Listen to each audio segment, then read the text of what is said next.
The Hanley Page 0400 was a giant aeroplane with a wingspan of 100 feet and a length of nearly 63 feet. It was the only Allied bomber of the First World War to drop the enormous 1,650-pound bomb in night raids on Germany. After the war, 0400s were converted for use in the fledgling passenger and freight commercial airlines.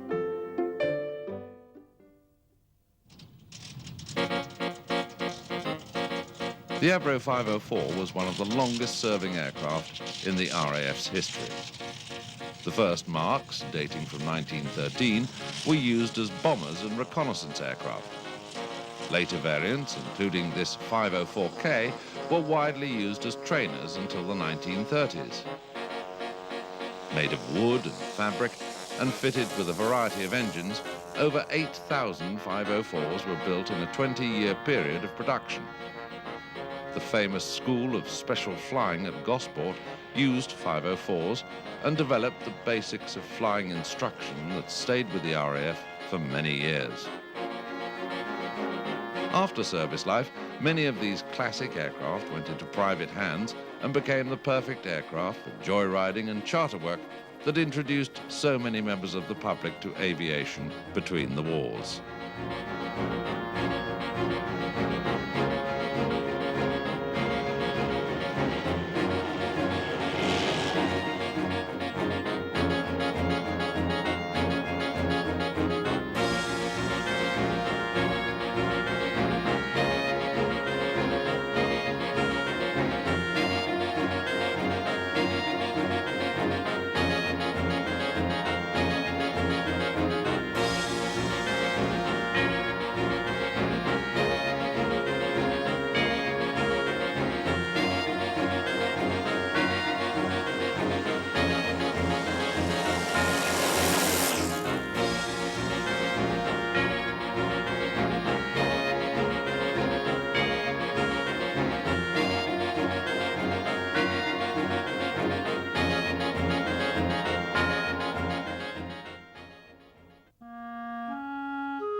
The Avro Anson, or Faithful Annie as it was affectionately known, was built in thousands for Coastal Command during the late 1930s. Although it was used as a bomber in the early stages of the Second World War, it was just too slow, with a top speed of 188 miles an hour and too lightly armed for prolonged use. However, it soon became the standard trainer for many of the pilots who would go on to fly bombers later in the war. Over 11,000 were built, and the last example didn't join the RAF until 1952.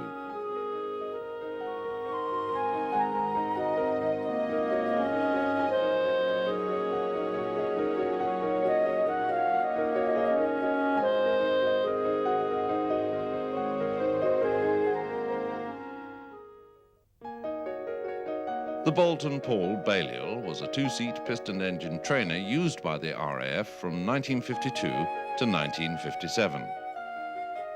145 were built for the RAF, powered by the Merlin 35 engine, but their service life was cut short by the introduction of jet trainers as replacements. The BE-2C was the standard light bomber of the RFC during the middle years of the First World War. Although a stable platform for bombing, it was vulnerable to fighters and ground fire due to its low speed and lack of maneuverability, and consequently suffered heavy losses. It had a top speed of 90 miles an hour and could carry 224 pounds of bombs. Over 1,500 were built.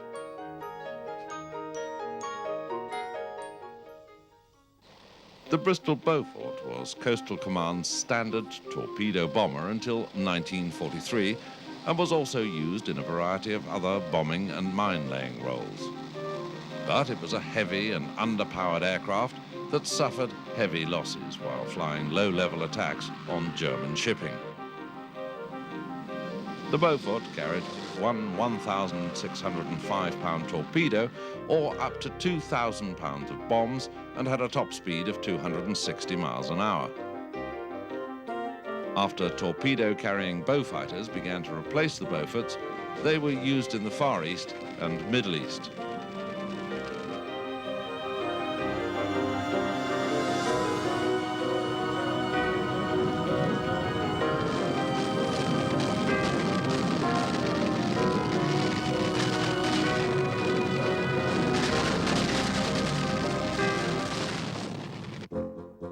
The Short Belfast was the largest and heaviest aircraft in the RAF when it entered service in 1966. Although only 10 examples flew with the RAF, they clocked up many millions of miles as long-range freighters, delivering stores and troops all over the world. This mobile block of flats, as one pilot described the Belfast, could carry 80,000 pounds of freight or 150 fully kitted troops.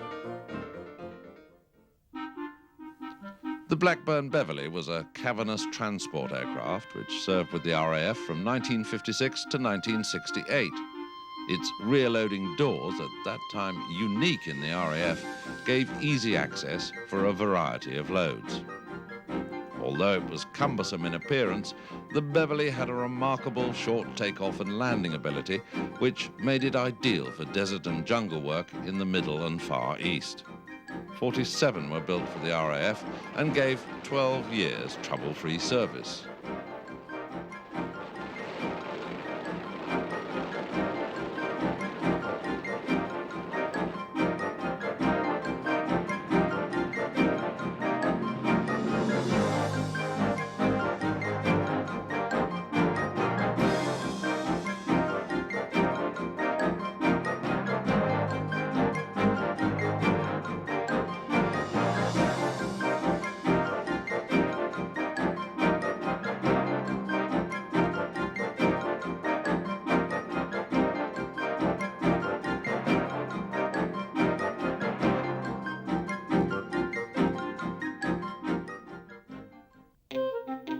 The Bristol Blenheim was one of the first new aircraft to enter service with the RAF in the years of modernisation before the Second World War.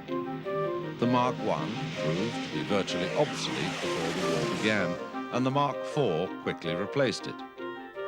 This famous long-nosed Blenheim would become the standard light bomber of the RAF for the first 2 years of the war. However, with a top speed of only 266 miles an hour and relatively light defensive armament, Blenheim suffered heavy losses against the Luftwaffe in the early raids and during the Battle for France in 1940. Blenheims fared better when ranged against the Italian Air Force, undertaking low-level raids from Egypt and Malta against airfields and naval targets. Blenheims were also used as home defence night fighters until the introduction of the Beaufighter, and proved to be very worthy stopgap aircraft in coastal command, attacking German shipping in the English Channel and the North Sea.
The Douglas Boston was a twin-engined light bomber built in America for the RAF.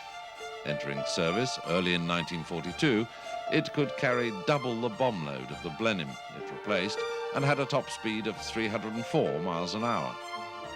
Bostons played a significant role in the North African campaign and gave sterling service on daylight raids over Europe prior to the Normandy invasion. On D-Day itself, they laid smoke screens to protect the invasion forces.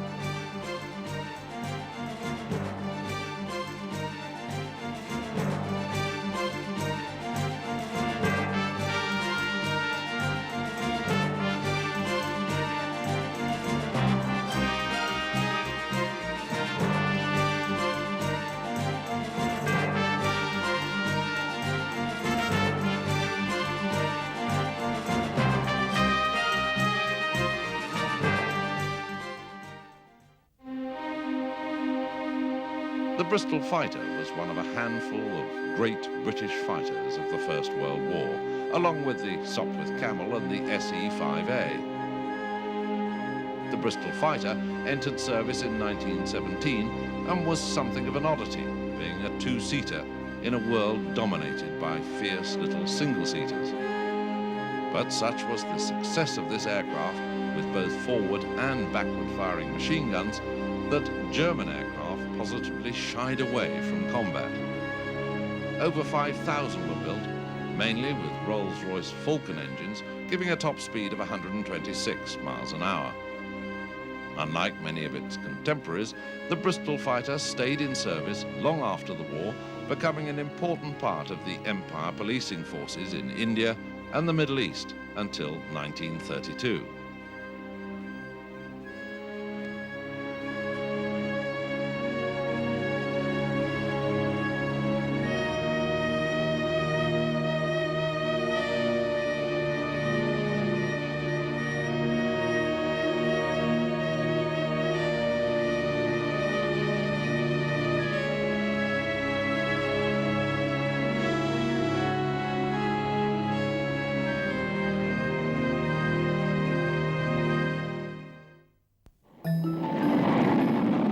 The Blackburn Buccaneer was a rugged, twin-engined strike aircraft that entered service with the RAF in 1969.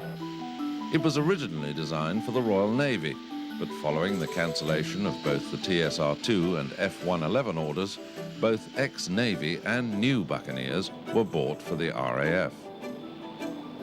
Especially built to withstand tremendous stresses, the Buccaneer operated at ultra-low level at high subsonic speeds and carrying a variety of weapons from missiles and cluster bombs to tactical nuclear bombs.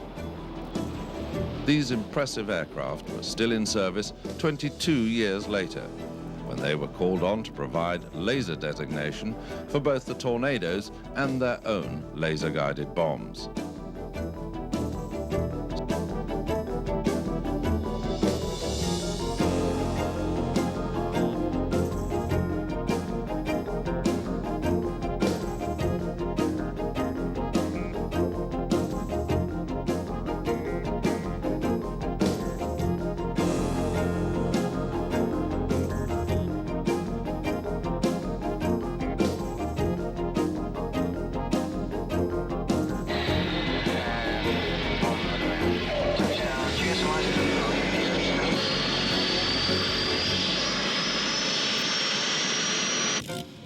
The Sopwith Camel is probably the most famous fighter aircraft of the First World War, accounting for more enemy aircraft than any other type. Although a tricky aircraft to fly, the Camel proved to be a great dogfighter, fast, maneuverable, and packing a punch with its synchronized twin Vickers machine guns. From 1917 to the end of the war, over 5,500 Camels were built for the RFC and RNAS by 11 different manufacturers using a variety of French engines. Unlike its companion, the Bristol fighter, the Camel only remained in service until 1920.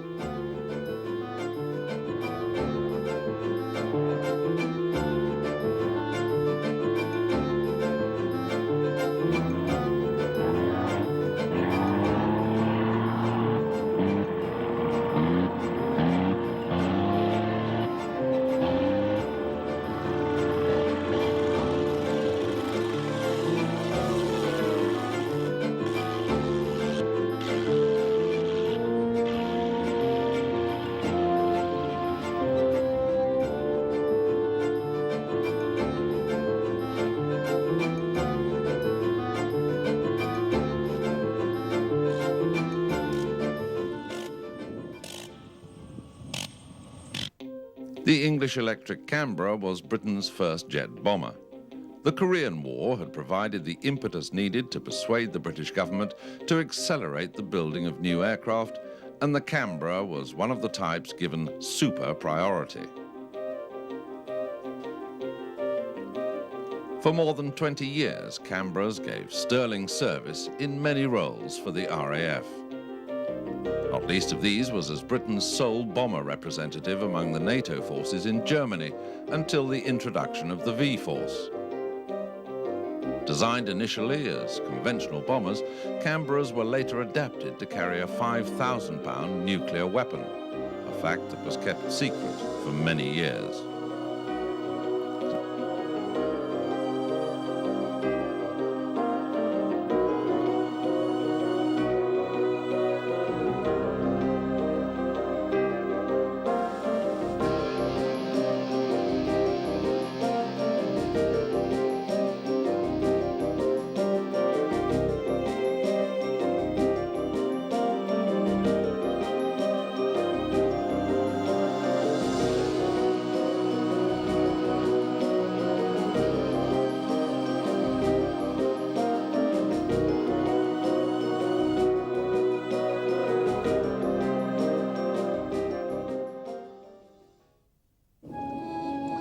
The Consolidated Catalina was a long-range reconnaissance flying boat that served with the RAF from 1941 until the end of the Second World War.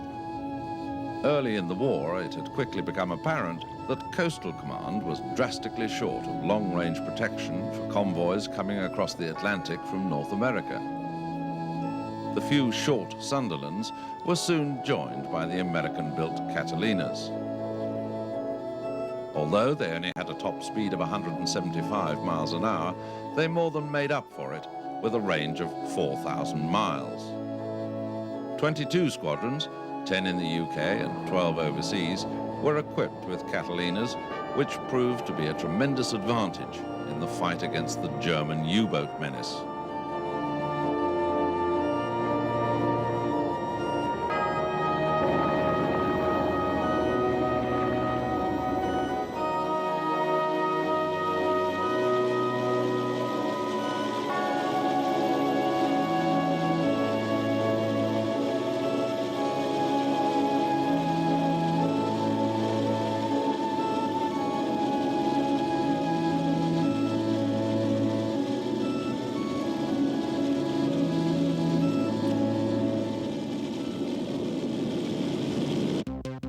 Along with its predecessor, the Tiger Moth, the de Havilland Chipmunk is possibly the most famous trainer in the history of the Royal Air Force.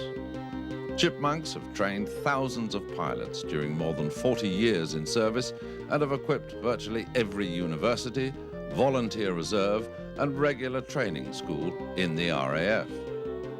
Although gradually replaced from 1973, there were still 70 out of the original 740 Chipmunks in service in the 1990s, teaching cadets from the ATC.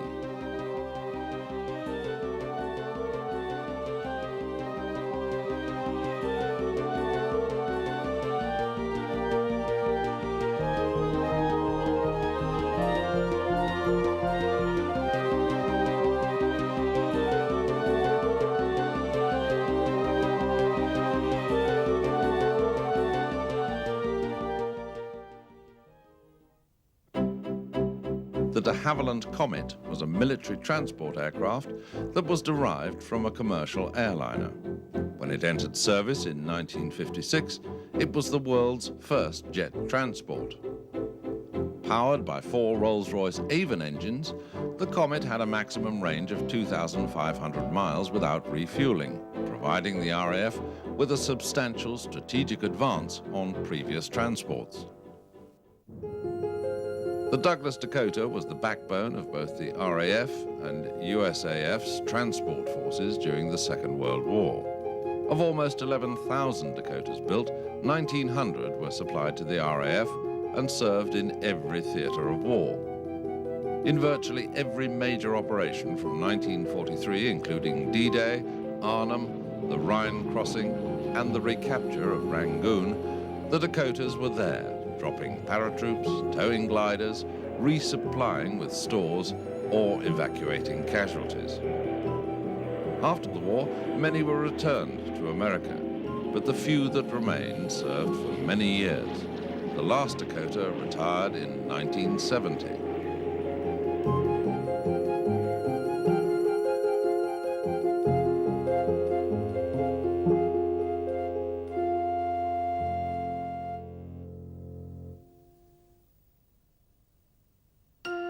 The Bolt and Paul Defiant was designed as a two-seat fighter, a strange choice at a time when single-seat types were being built in their thousands. But as an interceptor with only an ability to fire from the rear turret, the Defiant proved a complete failure. By August 1940, they'd been withdrawn from daytime use, gaining a better reputation as night fighters.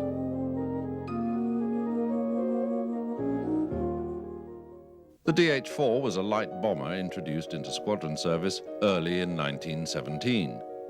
A true classic of its generation, it's been dubbed the Mosquito of the First World War because of its popularity among crews, its cost efficiency, and its ability to outrun most of the contemporary fighters.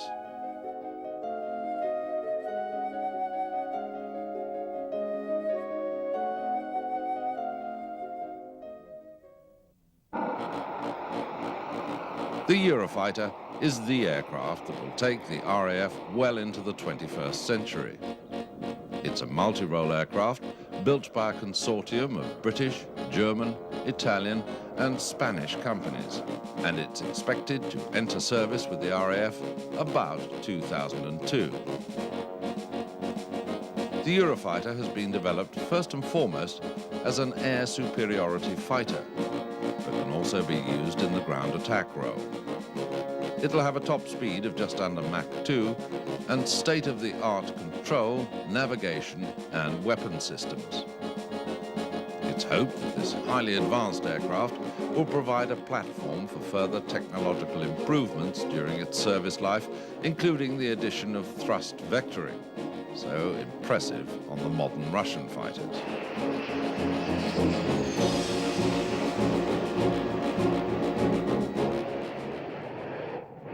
The Gloucester Gladiator marked the end of a golden era when it became the last biplane fighter to enter service with the RAF in 1937. As the ultimate biplane design, the Gladiator had a top speed of 257 miles an hour, a service ceiling of 33,500 feet, and 4 Browning machine guns capable of firing 2,000 rounds.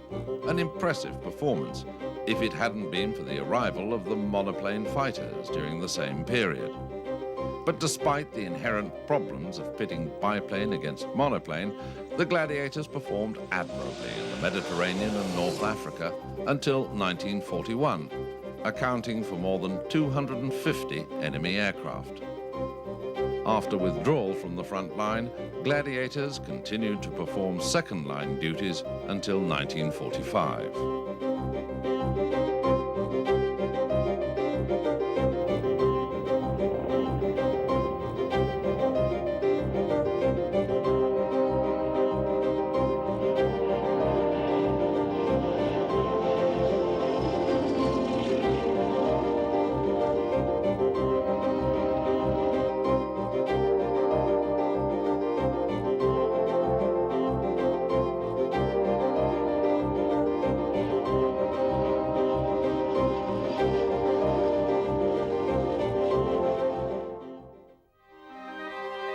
The Handley Page Halifax was one of the great RAF 4-engine bombers of the Second World War. Over 80,000 sorties were flown by Halifaxes, dropping 220,000 tons of bombs on Germany. The Halifax was also widely used in other roles, including as a glider tug, transport, and a general reconnaissance aircraft in Coastal Command. The British Aerospace Harrier GR7 is the latest in a series of revolutionary Harrier vertical or short takeoff and landing jet ground attack aircraft, which began with the GR1 in 1969. It is basically the RAF version of the AV-8B, the Harrier developed for the US Marine Corps by McDonnell Douglas. It has uprated avionics and a night capability, allowing the pilot to use night vision goggles. But the heart of the Harrier concept remains the same. As part of the Rapid Reaction Force, it's still a prime ground attack aircraft able to work from rough strips, motorways, and even villages in support of land forces. Working close to the front line, the Harrier has the ability to land, rearm and refuel quickly, enabling it to carry out as many as 8 sorties per day. The Harrier is now a more formidable force than ever before.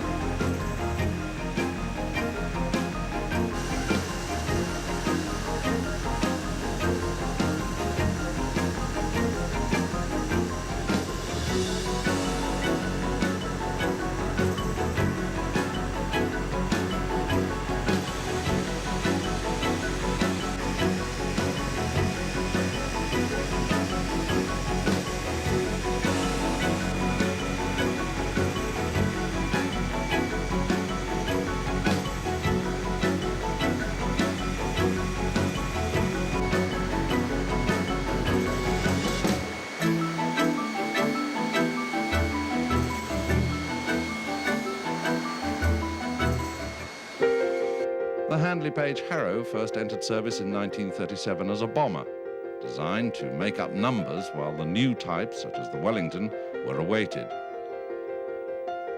But central to the Harrow's design was the ability to convert to a transport aircraft when the short-term bomber role had been completed. Harrows served with distinction throughout the Second World War, delivering troops and evacuating casualties, although the top speed of just 197 miles an hour made them very vulnerable if attacked. Only 100 Harrows were built, all during 1937, and the last were withdrawn in May 1945.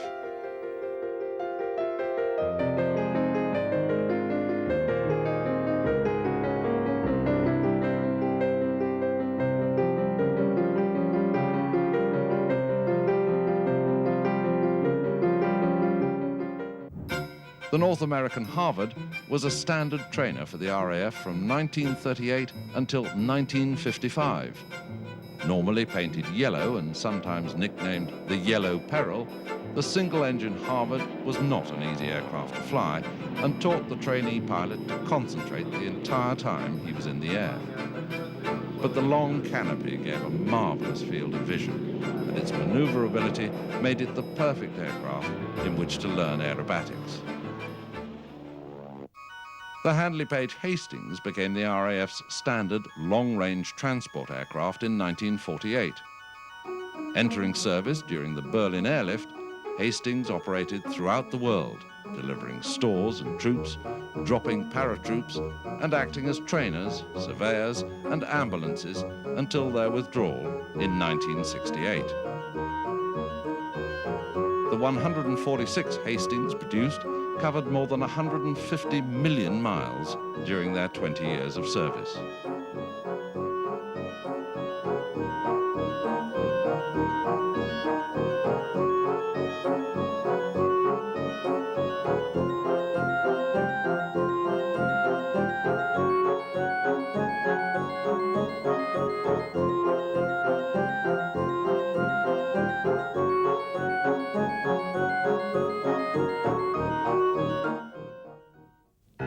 When the British Aerospace Hawk entered service in 1977, it became the standard jet trainer in the RAF, replacing the Gnat, Jet Provost, and the two-seat Hunter.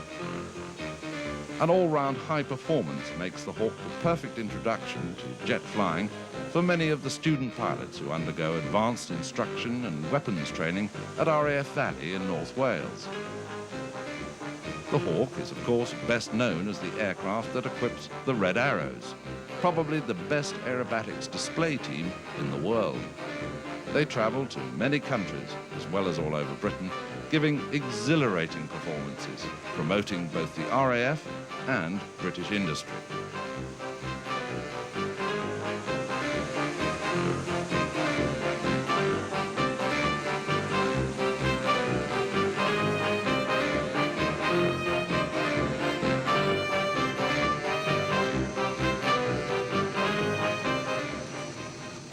The Lockheed Hercules has provided the RAF with the range, mobility and versatility it needed during the period of British withdrawal from the Empire. Since entering squadron service in 1967, The Hercules has undertaken all manner of roles, from drops of up to 128 fully kitted paratroops to humanitarian relief flights, delivering food and stores to starving populations in Africa and Yugoslavia. The Hercules had already been in service with the US Air Force for 11 years before joining the RAF, and it proved its effectiveness during the Vietnam War, flying high to avoid Viet Cong ground fire and then diving almost vertically to deliver supplies to remote jungle bases. The Hercules has become a vital strategic component of the RAF's Rapid Reaction Force, and its future is secure, with the order for 36 new C-130Js to be delivered before the end of the century.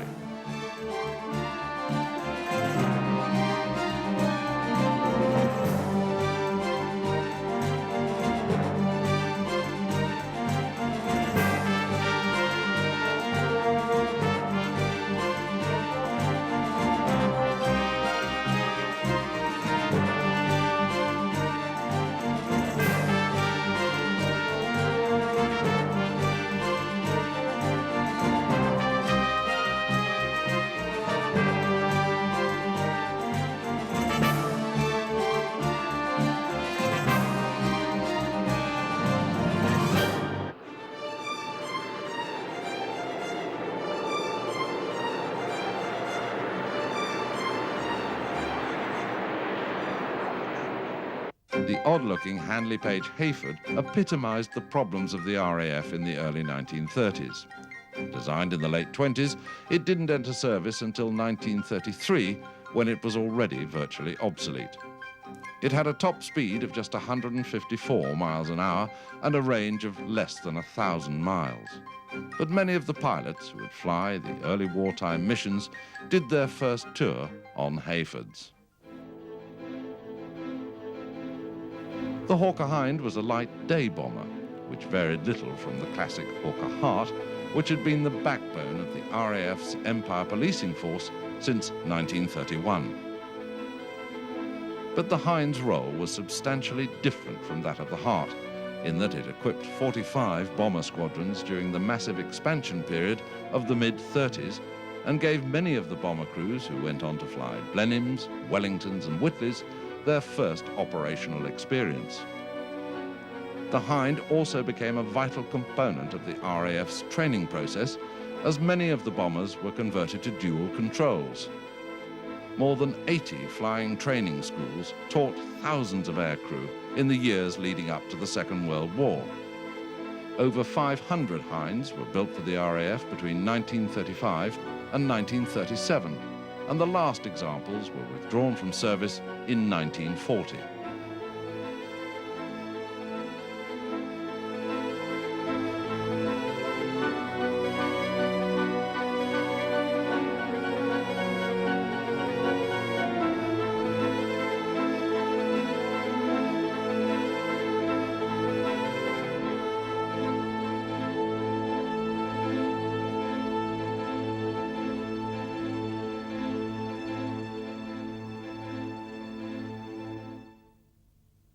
The Lockheed Hudson was a maritime reconnaissance aircraft and bomber which replaced the Avro Anson from 1939.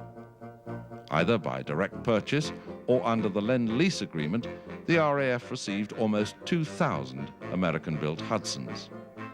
They filled a yawning gap in coastal command on anti-submarine and reconnaissance sorties in the early years of the war, and were later used in a variety of roles all over the world until 1945. Throughout the war, new Hudson Marks gave improved performance until the final variant, the Mark VI, which had a top speed of 260 miles an hour and a range of over 2,000 miles.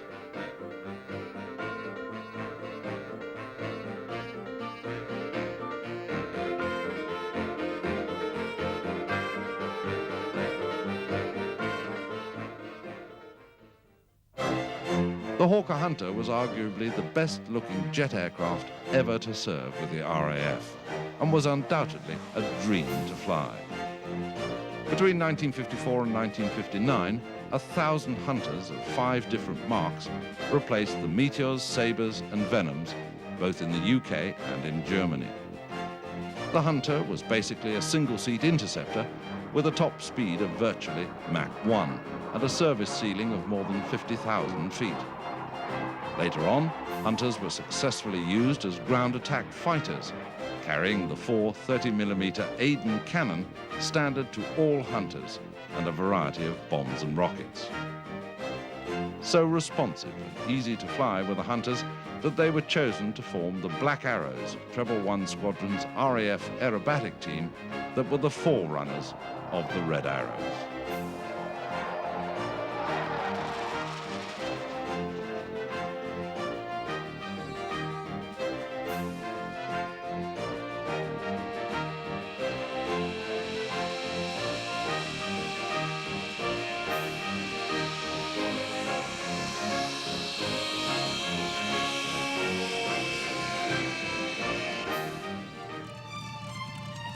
The Hawker Hurricane will be forever associated with the Battle of Britain. They smashed their way through the swarms of German bombers in the skies over southern England during the summer of 1940. Designed by Sidney Cam, the Hurricane was the first 8-gun monoplane fighter to enter service with the RAF and served throughout the war in a number of versions. Its rugged construction made it the perfect weapons platform for all manner of rockets, bombs and cannon, as well as the traditional machine guns. Over 14,000 were built between 1937 and 1944 and served in all theatres of war.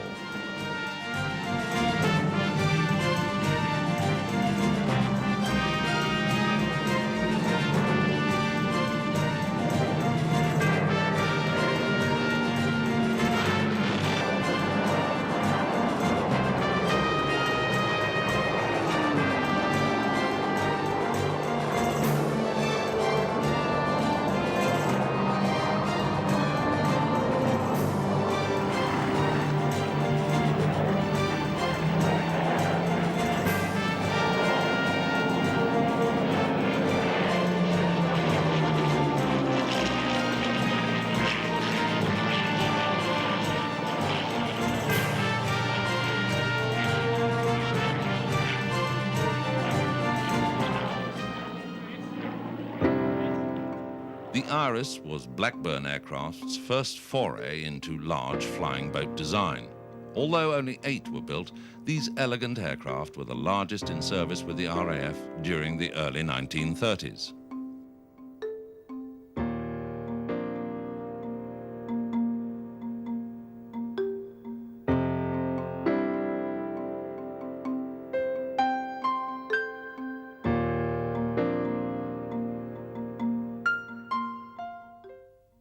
The Jaguar is an Anglo-French designed fighter bomber. Entering service in 1973, it's perfect in the dual roles of close support and interdiction. The Jaguar's top speed of around 1,000 miles an hour makes it a difficult aircraft to intercept, and its accuracy at low level means it can deliver its rockets or bombs in one pass. Because of its rugged design, it can operate from rough fields or motorways, adding a new dimension to close support for ground forces in the front line. During the Gulf War, Jaguars made up an important part of the coalition air force, dropping bombs on Iraqi artillery and missile installations and wreaking havoc among the retreating Republican Guard. Jaguars flew over 600 missions without a single loss.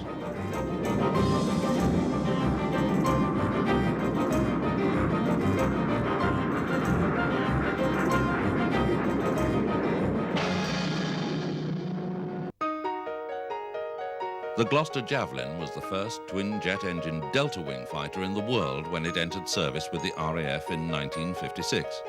There were 9 versions built, armed with 30mm Aden cannon and either Firestreak air-to-air missiles or rockets. With a top speed of 620 miles an hour, the later Javelins had improved radar, enabling them to fly in adverse weather conditions by day or night. For over 30 years, from the mid-1950s, the Jet Provost was a pilot's introduction to jet flying. With its side-by-side seating and ample cockpit, it was the first aircraft to be used in an all-jet training syllabus. firstly at Hull Avingdon, then at other flight training schools and the RAF College at Cranwell.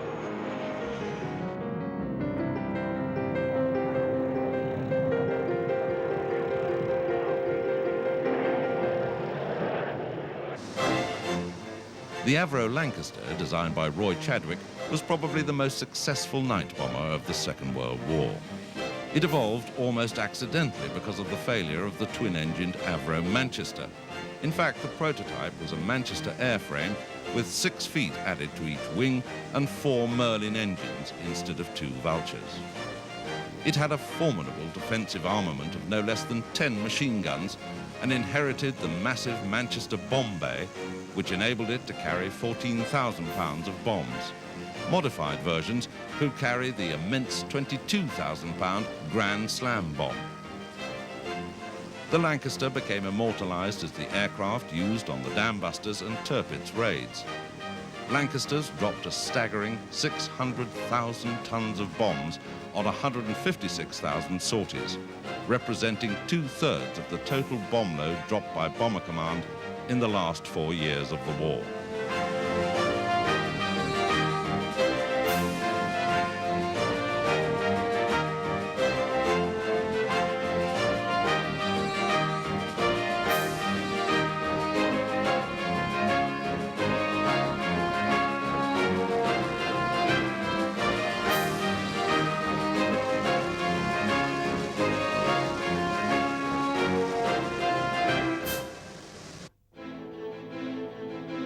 The Lightning was the RAF's first Mach 2 fighter and the first designed as an integrated weapon system. This meant that the for anti-radar system found the target and the pilot was then fed information as to the best attack position for the aircraft. The Lightning had an astounding rate of climb in reheat, but suffered from very short endurance. It was the emergence of in-flight refueling that turned the Lightning into such a formidable weapon, allowing it to stay on patrol for much longer. Firestreak and later Red Top air-to-air missiles and retractable boxes containing 24 rockets supplemented the standard 30mm Aden cannon as the Lightning's armament. Lightnings stayed in service from 1960 until their replacement by Tornado F-3s in 1988.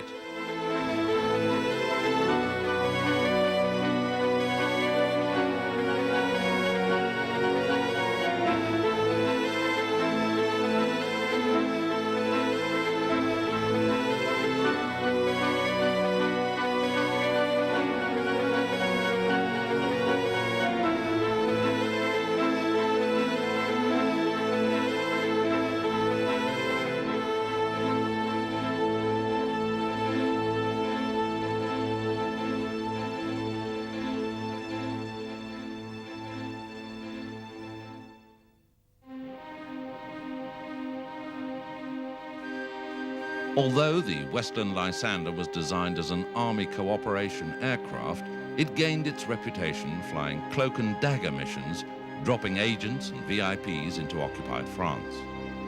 Long-range tanks meant that the Lysander could fly deep into enemy territory on missions lasting up to 8 hours. Later in the war, Lysanders extended their activities into the Middle East and Far East. Over 400 operations were flown, greatly improving the contact with friendly underground organizations in occupied countries.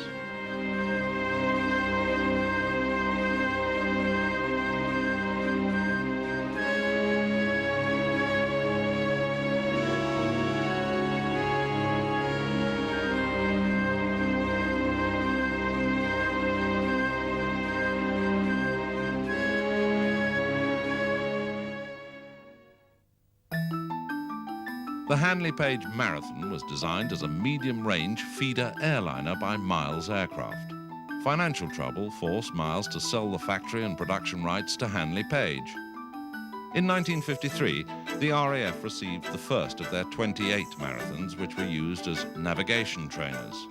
Powered by 4 Gypsy Queen engines, they were christened Dripsy Queens by the RAF engineers as they dripped oil all over their clean hangar floors.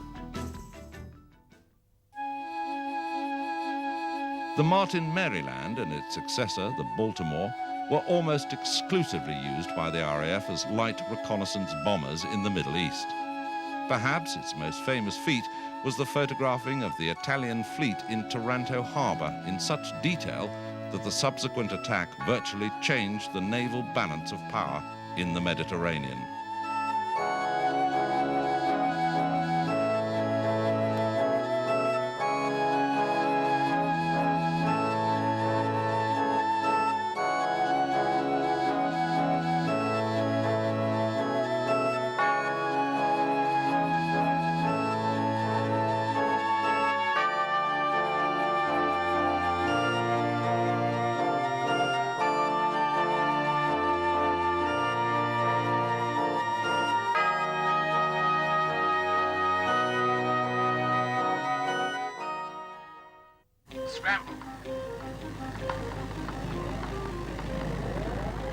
The indomitable Gloucester Meteor was the only Allied jet fighter to see action in the Second World War. It attacked V-1 flying bombs, but it never actually saw combat with the German Me-262 jet fighter. Overall, the Meteor was used in many roles: as a fighter, night fighter for ground attack, reconnaissance, target towing, as a trainer, and Martin Baker used it as a test bed for its ejection seats. It established many international point-to-point and closed-circuit speed records in the 1950s. Later production versions had a maximum level speed of just under 600 miles an hour, and they were armed with 4 Hispano 20mm cannon. After an illustrious RAF career, the Meteor was phased out of the Air Force in the late 50s.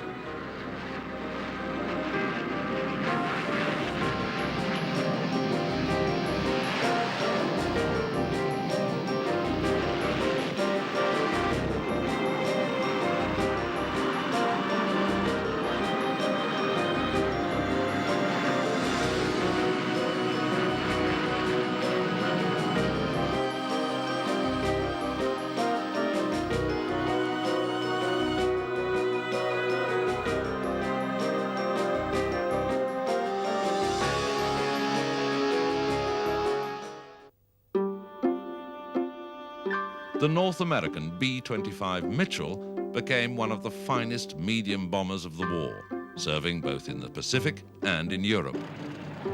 The first of over 800 Mitchells entered service with the RAF in 1942, replacing Bostons and Venturas. Named after the controversial American general Billy Mitchell, the aircraft was used in all manner of ways by the RAF, as trainers, bombers, transports, ground attack and reconnaissance aircraft.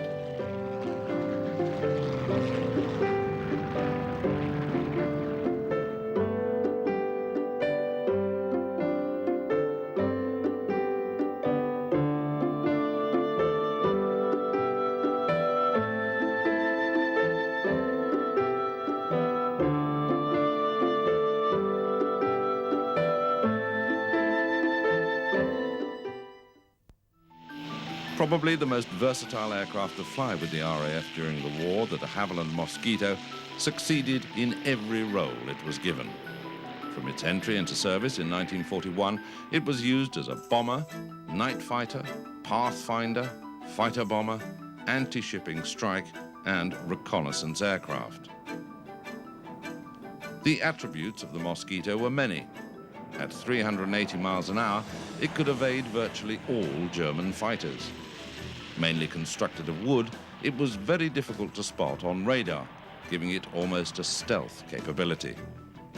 A service ceiling of 28,000 feet meant that it could use its oboe radar system to either bomb or mark a target accurately through cloud. But it was also a consummate low-level strike aircraft. And it could still maneuver with an agility to match many single-seat fighters. The Mosquito was the favored aircraft for many of the most hazardous operations of the war, where pinpoint accuracy was essential. These included the raids on Amiens prison, the Gestapo headquarters in The Hague, and the flying bomb sites.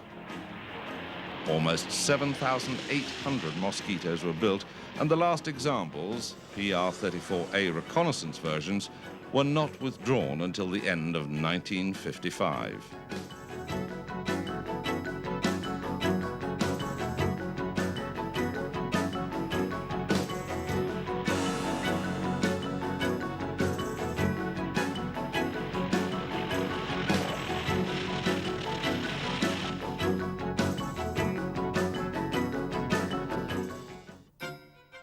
The North American Mustang was the only American fighter during the Second World War to be built to a British specification. The first Marks, powered by the Allison engine, arrived in squadron service in 1942, but their impressive low-level performance was not matched at high altitudes, so they were used as reconnaissance and ground attack fighters. However, the Mark III and IV, fitted with the Merlin engines, had much superior performance at altitude of up to 42,000 feet, and with long-range tanks became the first Allied fighters able to escort bombers all the way to Germany and back. With a top speed of 442 miles an hour, Mustangs were also ideal aircraft to counter the flying bomb threat. Hundreds of the bombs were shot down over southeast England during the autumn of 1944.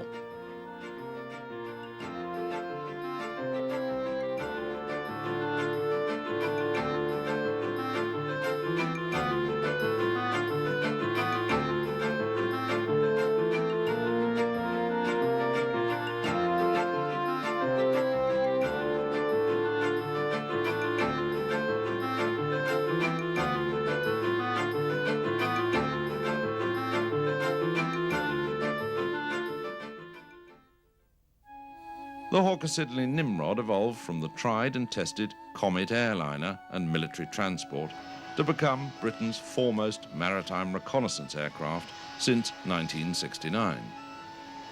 For up to 12 hours at a time, the Nimrod can stay on patrol using its EMI searchwater radar system to sweep the seas for potential hostile shipping and submarines. Nimrod's key role in the Falklands War of 1982 persuaded the RAF to make some important modifications, including refueling probes, the addition of Sidewinder missiles for self-defense, and an ability to carry Harpoon air-to-surface missiles.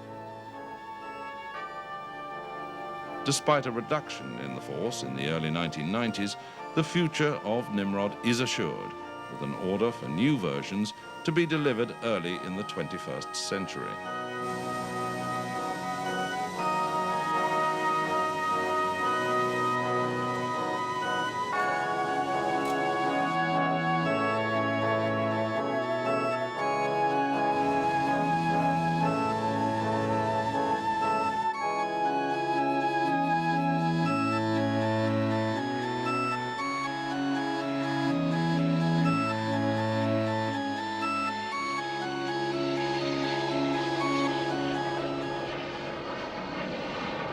The Lockheed Neptune was a long-range American bomber which was used by the RAF as a stopgap maritime reconnaissance aircraft until the arrival of Shackletons in quantity.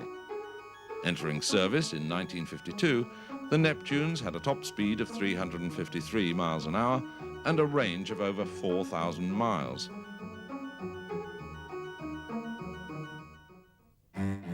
The McDonnell Douglas Phantom was an American-built fighter and ground attack aircraft that was ordered by the RAF after the supersonic Harrier project was cancelled. Entering service in 1969, Phantoms were impressive aircraft with a top speed in excess of Mach 2, despite the political decision to install unsuitable Rolls-Royce Spey engines.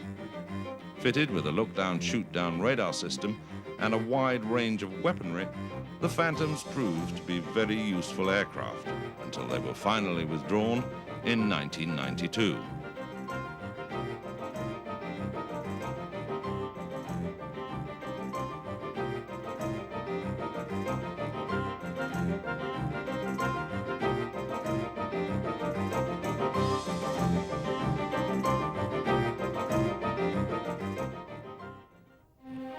The North American Sabre was a swept-wing interceptor bought for the RAF in early 1953 to act as a stopgap until the Hawker Hunter entered service. For 3 years, the 700-mile-an-hour Sabres performed a vital role both in Britain and Germany at a time when East-West relations were deteriorating.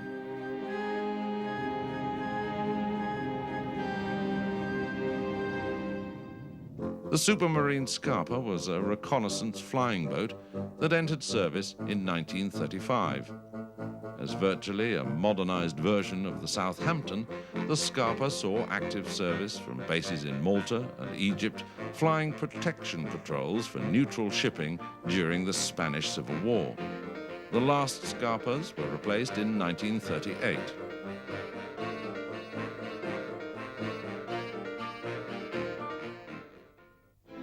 The SE-5A was one of the great First World War fighters, along with the Bristol fighter and the Sopwith Camel.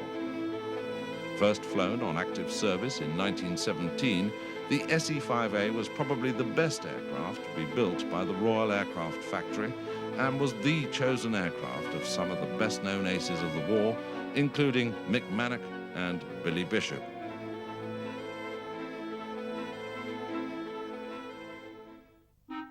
The Supermarine Sea Otter was the last biplane to serve with the RAF.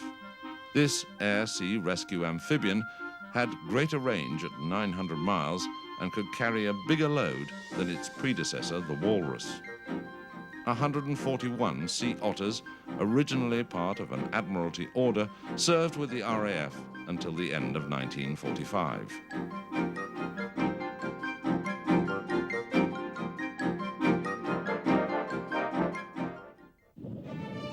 Following the cancellation of the airborne early warning version of the Nimrod in 1986, the RAF ordered the Boeing Sentry E-3D.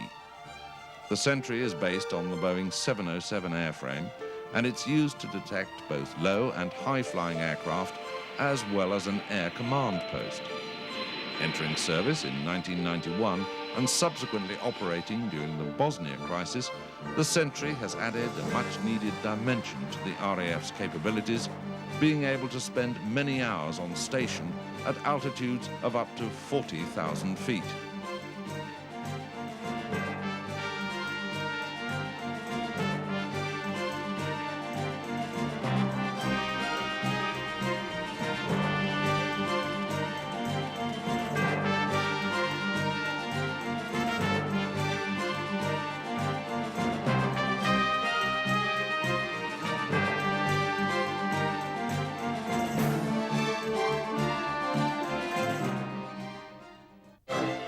The Avro Shackleton was the last in the line of 4-piston engine heavies produced at the Avro Works in Woodford. As a long-range maritime patrol aircraft, the Shackleton took on the mantle of the liberators of the Second World War, which had been returned to the United States in 1945. For 40 years, from 1951, it served with great distinction, and in the latter part of its life became an airborne early warning aircraft, soldiering on until the arrival of the Sentry in 1991.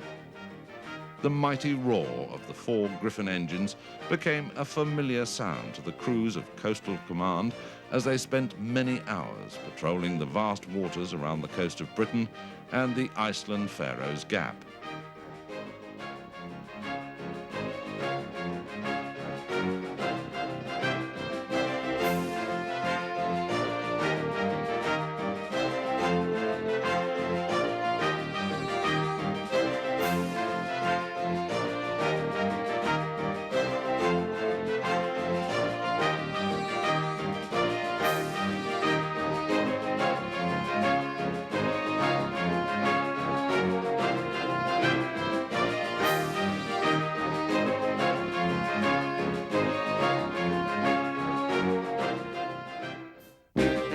The Supermarine Southampton was a reconnaissance flying boat that served with the RAF from 1925 until 1936.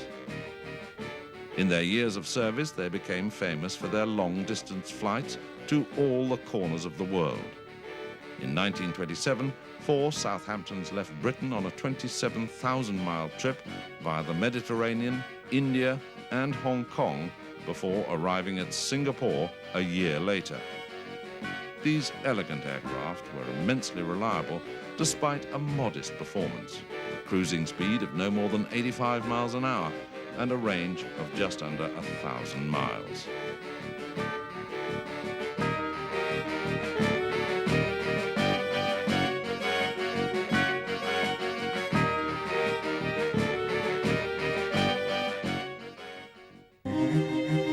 The Supermarine Spitfire is probably the most famous fighter of all time. It was designed by Supermarine's chief designer R.J. Mitchell as a private venture, following the success of his monoplane seaplanes in the Schneider Trophy races. Entering service in 1938, it went through many improvements during the early years of the war, gaining legendary status as the aircraft that helped to win the Battle of Britain.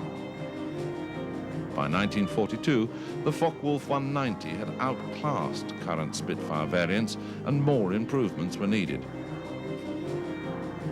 What emerged was originally considered a stopgap aircraft, but the Mark 9 went on to be the most widely used variant of all 5,656 being built.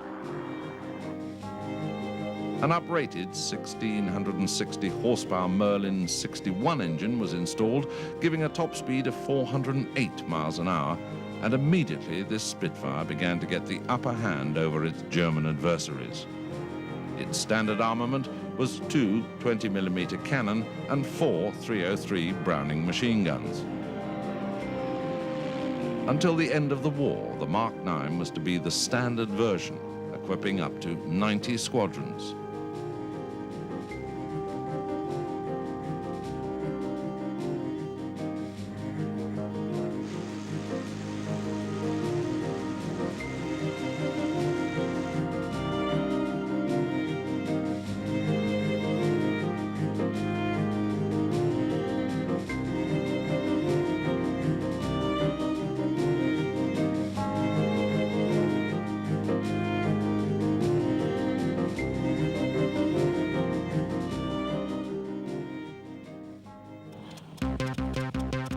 The Spitfire was the only Allied fighter to remain in production throughout the war, mainly due to the replacement of the famed Merlin engine by the Rolls-Royce Griffon.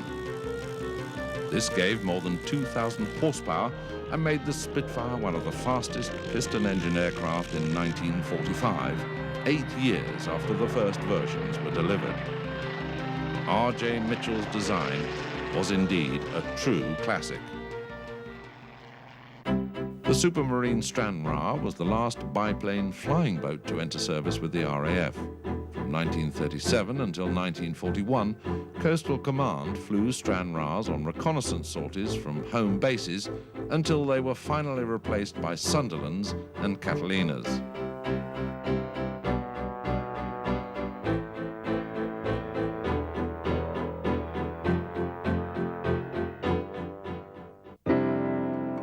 Developed from the C-class Empire flying boat, the short Sunderland was a reconnaissance and anti-submarine flying boat which entered service with the Royal Air Force in 1938. Throughout the war, the Sunderland was the mainstay of Coastal Command's battle against the U-boats, using its 13-hour endurance to great effect patrolling the Atlantic and the Mediterranean.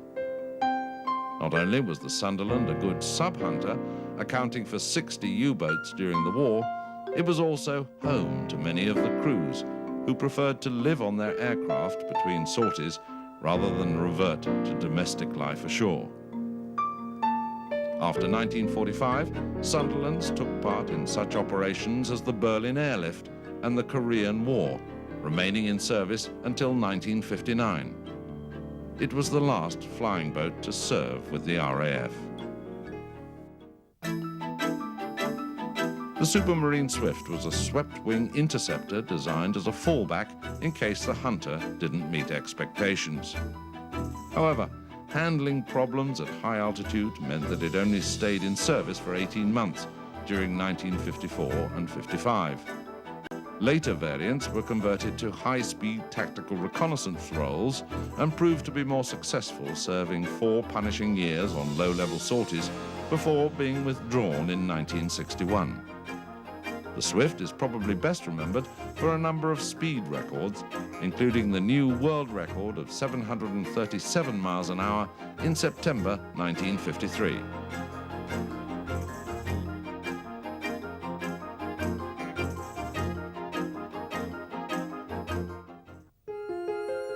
The de Havilland Tiger Moth was an elementary trainer for the RAF from 1932 until its withdrawal in 1947. Powered by the Gypsy engine and later the Gypsy Major, the Tiger Moth needed to be a tough aircraft to withstand the handling meted out by a long succession of pupils. It became a favourite of those pilots who enjoyed real flying, being a basic aircraft with no brakes and an open cockpit, but fully aerobatic. Over 4,500 were produced for the RAF, and many continued after withdrawal, being used in reserve and university air squadrons well into the 1950s.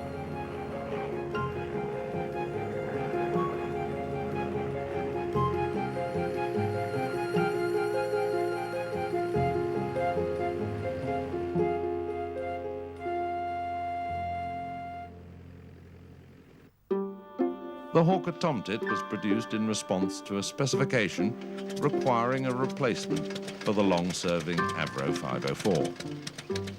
Although it was the Avro Tutor that was finally chosen, 25 Tomtits were built for the RAF and served from 1929 until 1935. The Tomtit had a number of innovations, including the provision of a hood for blind flying instruction and a new arrangement of the cockpits, keeping them well clear of the wings, giving the pilots rapid and easy exit by parachute in the event of an emergency.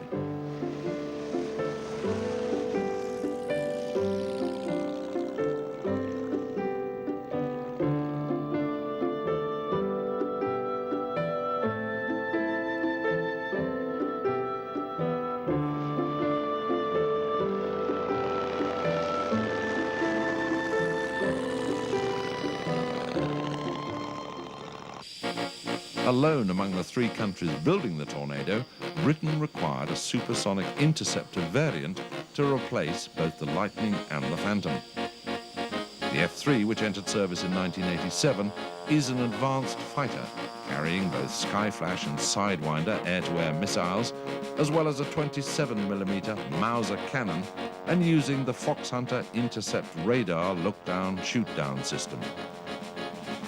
F-3s flew constant combat air patrols before and during the Gulf War, but found no trade due to the absence of Iraq's fighter force, most of which had fled to Iran. Subsequently, F-3s have been deployed to southern Italy as part of Operation Deny Flight during the Bosnian crisis.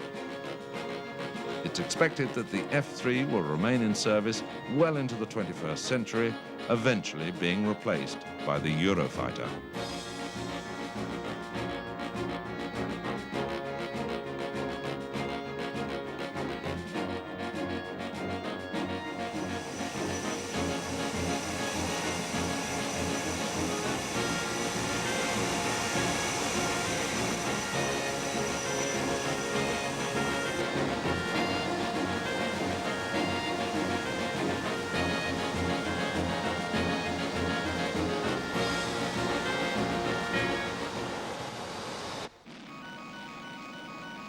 The Panavia Tornado GR1 is a two-seat, all-weather tactical strike aircraft built under a tri-national agreement between Britain, Germany and Italy. Entering service in 1982, the Swing-Wing Tornado became the key operational aircraft for the RAF as part of NATO's low-level strike strategy following the demise of the V-Force. In the post-Cold War period, the Tornado proved its value by taking on a vital role during the Gulf War. Flying ultra-low-level missions, Tornadoes delivered their JP-233 runway-busting bombs on Iraqi airfields until retasked to devastate the country's infrastructure with alarm anti-radar missiles and laser-guided bombs. With a top speed of Mach 2.2 and a service ceiling of 50,000 feet, the Tornado's future is secure, with a midlife update to GR4 standard being completed around the end of the century.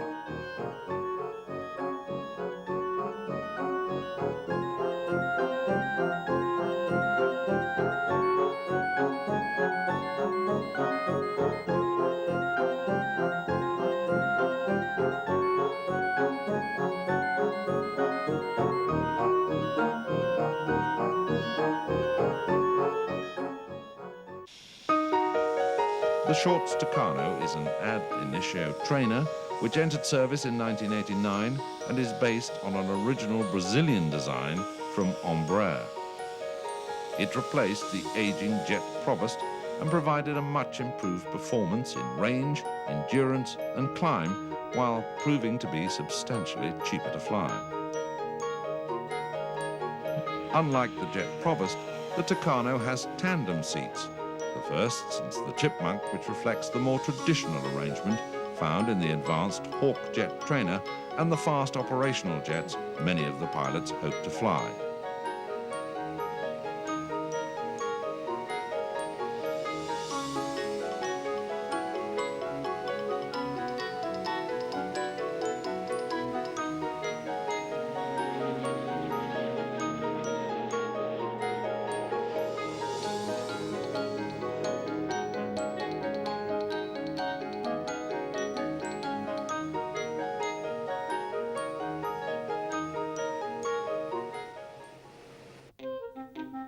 The Avro Tutor was a two-seat biplane trainer which replaced the Avro 504N in 1932. Almost 400 tutors were built for the RAF, keeping alive a tradition of Avro training aircraft which had begun with the Avro 504K during the First World War. Normally painted bright yellow to signify that a student was flying the aircraft, tutors equipped all flying schools and university air squadrons until 1939. It was also a superb aerobatic aircraft, being shown at its best when instructors from the Central Flying School gave breathtaking displays at pre-war Hendon air shows.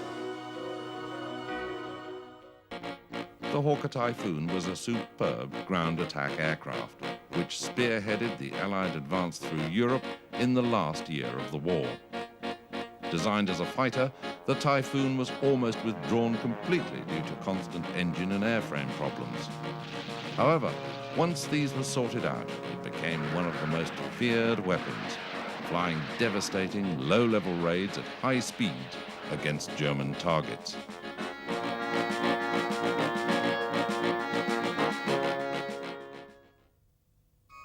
The Vickers Valiant was the first of the V-bombers when it entered service in 1955. It was designed to carry either the Redbeard tactical nuclear bomb or 10,000-pound Blue Danube strategic nuclear bomb, as well as conventional weapons. Valiants were deployed to Suez in 1956 and performed well for what was still a new aircraft. Later, they were responsible for dropping Britain's first atomic and first hydrogen bombs at tests in Australia and Christmas Island. Unfortunately, their life was cut short by fatigue problems, and they were hurriedly withdrawn by 1965.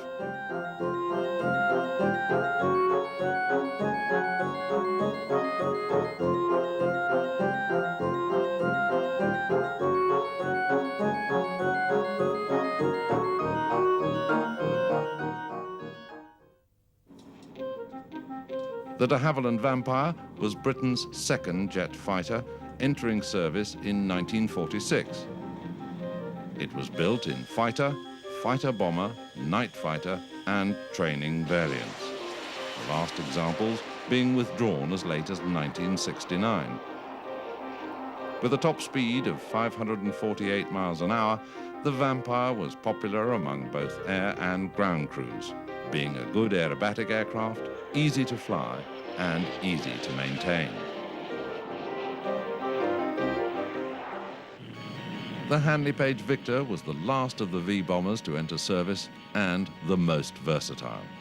This graceful crescent-winged aircraft had a capacious bomb bay, allowing it to carry up to 35,000 pounds of bombs and an impressive performance with a top speed of 627 miles an hour and a range of 2,500 miles. From 1958 to 1968, the Victor was central to the RAF's nuclear bomber strategy, but it was withdrawn from duties when it was found that low-level flight created too much stress. But Victors continued in service as tankers, and as late as 1991 provided vital refueling for Jaguars and Tornadoes during the Gulf War.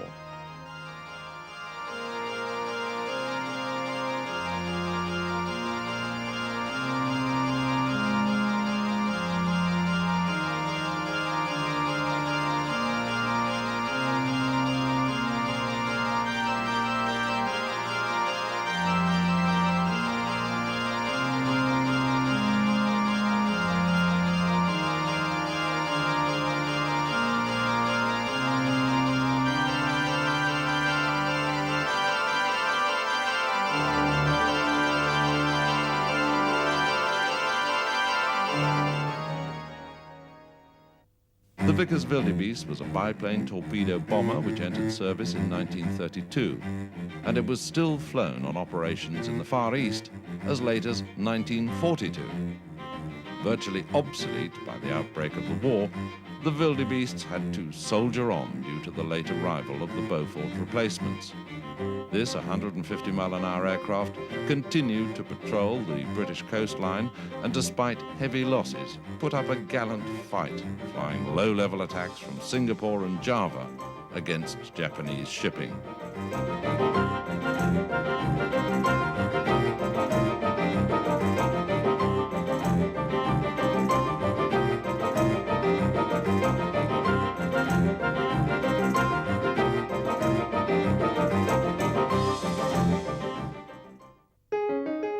The Vickers Vimy was a heavy bomber, built in the last months of the First World War to bomb Germany.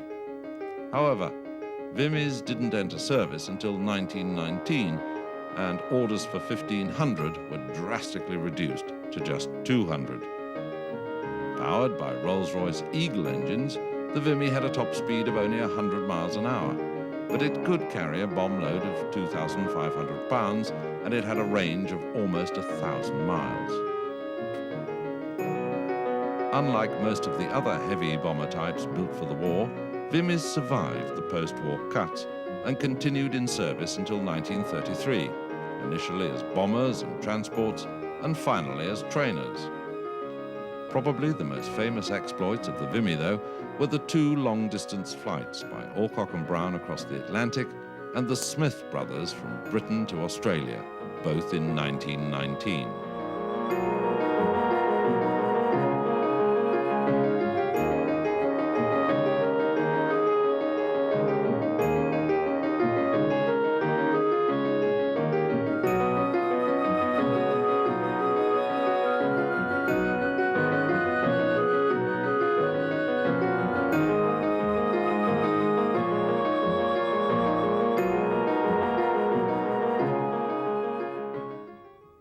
The Avro Vulcan was the second and most famous of the three V bombers to enter service with the Royal Air Force. With its distinctive delta wing design, the Vulcan became the backbone of Britain's nuclear bomber force until the job of delivering the nuclear deterrent passed on to the Royal Navy in 1968. 134 Vulcans were built at the Avro factories in Woodford and Manchester, the B Mark II having a maximum speed of 645 miles an hour and a service ceiling of 55,000 feet. Vulcans stayed in service as conventional bombers until their planned replacement by Tornadoes in 1982. But they added a final glorious chapter to their life during the Falklands War, when they flew long-range strikes against Stanley Airport, a round trip of 7,700 miles from Ascension Island, being refueled by a whole succession of Victor tankers during the flights.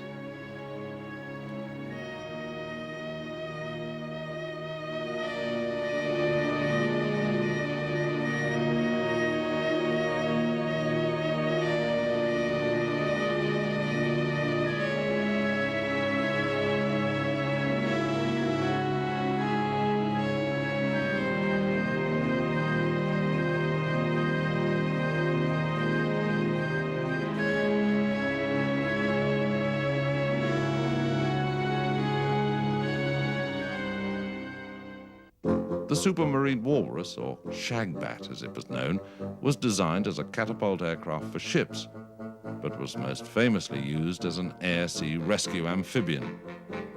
250 Walruses were eventually to serve with the RAF from 1941 until 1946, when they were replaced by Sea Otters.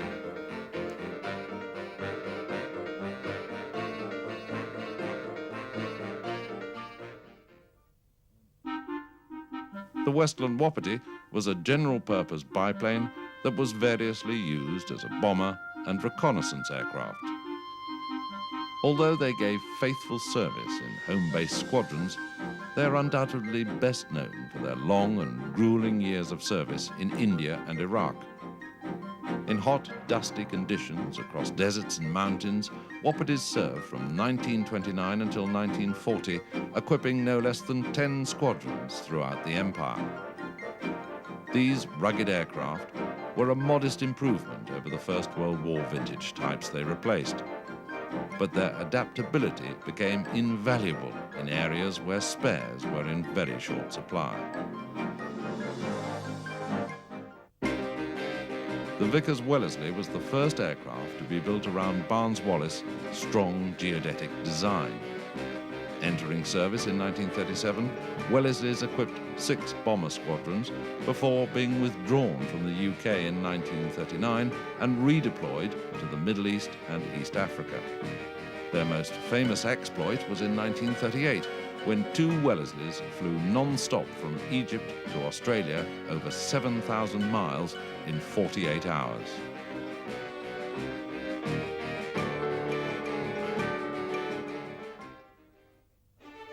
The Vickers-Wellington formed the backbone of Bomber Command's night raids over Europe in the first years of the Second World War. Built with the geodetic construction method, the Wellington was an immensely strong aircraft that could survive many hits from flak and return to base safely. During their operational life, Wellingtons dropped over 40,000 tons of bombs on enemy targets. But the Wellington was far from obsolete, and in 1942 it began a new life in Coastal Command as a reconnaissance bomber sinking 51 enemy submarines. The Wellington was also built in larger numbers than any other bomber in the RAF's history, a total of 11,460.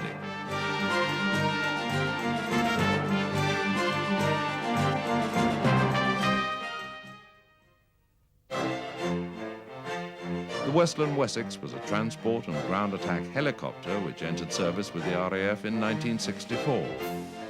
With a top speed of 132 miles an hour and a range of over 450 miles, the Wessex could carry 16 fully armed troops or a load of up to 4,000 pounds. They were used in Northern Ireland on anti-terrorist duties and in Cyprus as part of the UN peacekeeping force.